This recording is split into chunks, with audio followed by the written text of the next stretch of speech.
शैक्षणिक नववर्षाला सुरुवात झाल्याने विद्यार्थ्यांना शाळा आणि महाविद्यालय प्रवेशासाठी तसेच सामान्य नागरिकांनाही विविध दाखल्यांची नेहमीच गरज पडत असते।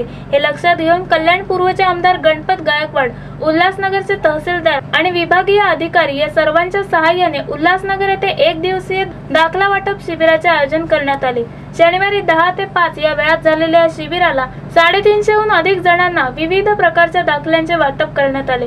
यात अधिवास दाखला, उत्पन्नाचा दाखला, जातीचा दाखला याबरोबरच ज्येष्ठ नागरिकांना वयाच्या दाखल्याचे वाटप करण्यात आले। याविषयी गणपत गायकवाड यांनी सांगितले की तहसीलदार कार्यालयातून ग्रामीण आणि शहरी भागांसाठी दाखले मिळवण्यात नागरिकांना खूप त्रास होतो। हे लक्षात घेऊन कल्याण, अंबरनाथ आणि उल्हासनगर या भागात दाखला वाटप शिबिरांचे आयोजन करण्यात आले होते। कल्याण येथील तहसील कार्यालयातून 300 दाखले, कल्याण तहसील मधून 210 आणि अंबरनाथ मधून 800 दाखल्यांचे वाटप या शिबिरांच्या मार्फत करण्यात आले।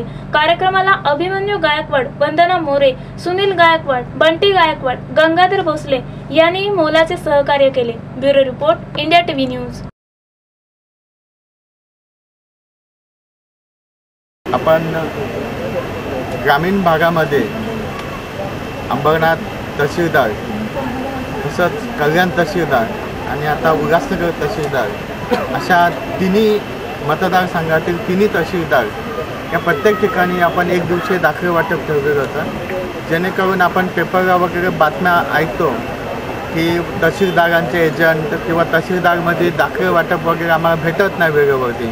अशा ह्याच्यातून तहसीलदार साहेबांच्या माध्यमातून आणि आमच्या सहकार्याने ह्या दोन्ही एकत्र येऊन आम्ही लोकांनी जे दाखले वाटप ठेवलेले आहेत, एका दिवसामध्ये प्रत्येकाला समोरासमोर तहसीलदारसुद्धा पटकन सही करून देतात आणि ज्यांना खरोखर विद्यार्थ्यांना किंवा ज्येष्ठ नागरिकांना त्या दाखल्याची गरज असते असे दाखले देण्यात आलेले आहेत। आज जवळजवळ 300 फॉर्म लोकांचे दिलेले आहेत त्या दाखल्यांसाठी आणि 300 लोकांना ते दाखले भेटणार आहेत। कल्याण पूर्वमध्ये कल्याण तहसीलदारमध्ये जवळजवळ 2100 दाखले वाटप झालेले होते।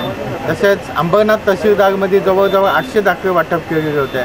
अशा प्रत्येक ठिकाणी आपण दाखले वाटप करून लोकांना जो त्रास होतो तो वाचवण्याचा प्रयत्न केलेला आहे।